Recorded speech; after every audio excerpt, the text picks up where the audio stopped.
Hello', মই প্ৰাৰ্থনা আৰু এয়া মোৰ হাজবেণ্ড নাৰায়ণ। আজি আমি মোৰ মাৰ ঘৰলৈ যাবলৈ ওলাইছোঁ। এইটো কাৰণে খুব ফূৰ্তি আৰু মোৰ মোক জোকাই আছে আজি বেছি ফূৰ্তি কৰিছোঁ বোলে। নিজৰ মাৰ ঘৰলৈ যাবলৈতো অলপ ফূৰ্তি লাগেই ন, ইমান দিনৰ মূৰত। আৰু এইজন আমাৰ দেৱৰজী লিঅ'। মোৰ ৰুমটো অলপ মেচি হৈ আছে কাৰণ জল্দিতে কৰা হ'ল চব, সেইটো কাৰণে। এয়া আমাৰ লিঅ' আগতে গাড়ীত উঠিব, সকলোতকৈ আগতে তাৰ জোচ বেছি, আৰু সি আগৰ চিটতে বহিব, চবকে চাই যাব। তাৰপাছত এতিয়া দলং চাই গৈ আছে এয়া আমি লাহে ধীৰে গৈ আছোঁ। এয়া মাহঁত পিছফালে বহিছে, এইজনী মোৰ ননন ডলি তাইৰ নাম। আমি চবে ফূৰ্তি কৰি হাঁহি কথা পাতি গৈ আছোঁ। আৰু মাজে মাজে আমাৰ লিঅ' টোপনি যায়, আকৌ উঠে। সি মানে ছোৱালী চাবলৈ উঠে দেই, ছোৱালী চাবলৈ খুব পাগল। ছোৱালী দেখা পালে একদম ঘূৰি চাব। এয়া আমি ধুনীয়াকৈ গৈ আছোঁ। টোপনিৰ পৰা সাৰ পাই আকৌ দলং চাব ধৰিছে। আৰু মই যেতিয়াই কেমেৰাটো উলিয়াম ন, তেতিয়াই ইয়াৰ নটেংকি আৰম্ভ হয় মানে। আয়া মোৰ ফোনটো পৰি গ'ল জানানে, ভিডিঅ' বনাব লওঁতে। ওচৰতে এজনী মাইকী মানুহ আছিলে, ইমান ভাল আছিলে, তেখেতে উঠাই দি থৈ যে মোক গৈছে।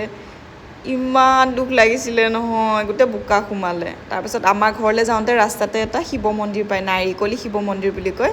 তাত আমি সোমাই পেলাই এনেই প্ৰে' কৰি থৈ যাওঁ। তো তেখেতে তাকেই সোমাই আহিলে এবাৰ। তাৰপিছত আমি ঘৰ পালোঁ। এতিয়া আমি চাহ খাম। চাহত মা আৰু বৌয়ে বহুত কিবা কিবি বনাইছিলে, তাকে আমি খাবলৈ লৈছোঁ।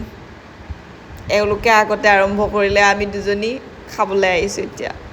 খাই মেলি আমি চবেই মিলি লেকচাৰ মাৰি আছোঁ। মাজে মাজে ডিষ্টাৰ্ব দিবলৈ আহে, মানে তাক যদি পাত্তা দিয়া নহয় ন, সি মাজে মাজে ভৌ কৰিব, তাক পাত্তা দিব লাগিব। তাৰপাছত আকৌ সি মনে মনে বহি থাকিব। এয়া মা আৰু মই গোটেই ঘৰটো ঘূৰি ফুৰিছোঁ, কাৰণ মই বহুত দিনৰ মূৰত আহিছোঁ, মানে বিয়াৰ কমচে কম এমাহৰ পাছত আহিছোঁ। আমাৰ খানা বনোৱাৰ আয়োজন চলি আছে। এয়া মোৰ বৌ, তাই খানা বনাই আছে। মাছ, মাংস, পোলাও, বহুত কিবা কিবি বনাইছে আজি। এয়া এতিয়া বনাই আছে মাছ, নতুন ষ্টাইলৰ কিবা মাছ বনাইছে বোলে আজি। এয়া মই পেকিং কৰি আছোঁ।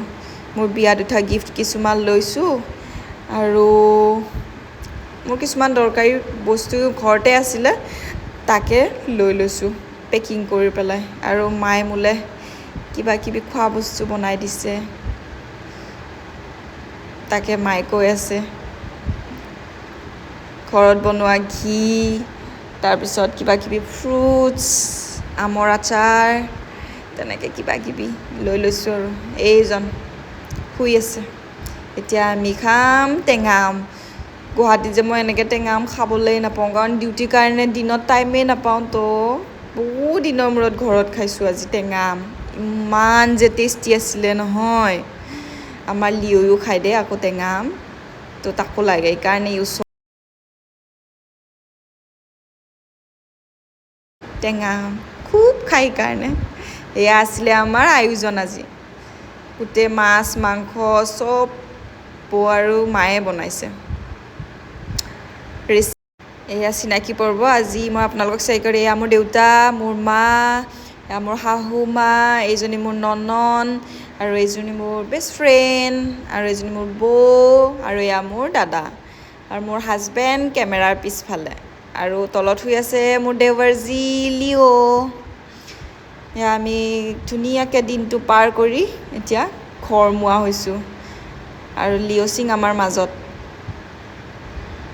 এয়া বাকী সকলো পিছফালে লাইট পৰা নাইতো, আন্ধাৰ হৈ আছে।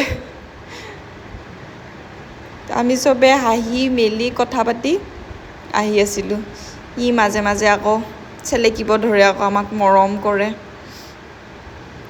যেতিয়াই কেমেৰাটো উলিয়াওঁ ন, তেতিয়াই সিয়াৰ মানে নাটক কৰে। মই কেমেৰাত নাচাওঁ এনেকুৱা টাইপ। তো কেমেৰা উলিয়ালে সি মুখখন ডাউন কৰি দিব।